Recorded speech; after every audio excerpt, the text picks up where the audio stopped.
So, you're a Canadian and you've got that dream of living abroad. Awesome. But here's the thing. Your biggest hurdle might not be learning a new language or figuring out how to pack everything. Nope. It's taxes. In the next few minutes, we're going to break it all down, from what the government thinks your status is, all the way to how you can actually get money back. Let's dive in. Okay, so you've got the visa sorted, you've even found a cool place to live. But have you really thought about your tax situation back home? For so many Canadians, this is the one thing that catches them completely off guard. And look, getting this wrong can cost you a ton, but getting it right, well, that could literally save you thousands of dollars. So here's what we're going to cover. First, we'll figure out how to define your status so you know where you stand with the CRA. Then, we'll get into what you actually owe.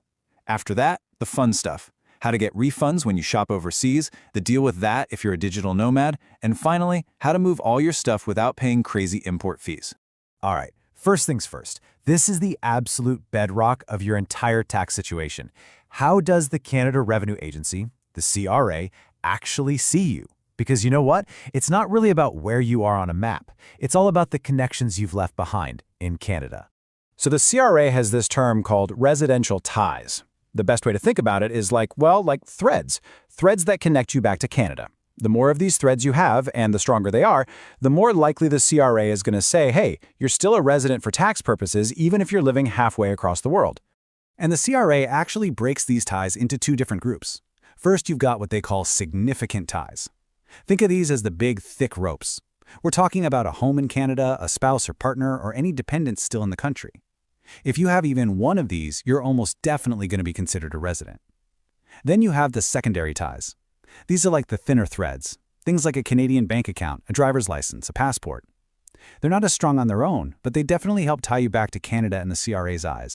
So all these ties lead to one of two outcomes. If you keep those big, significant ties, you're what's called a factual resident. A perfect example is someone working abroad for a year or two, but their family is still back in Canada.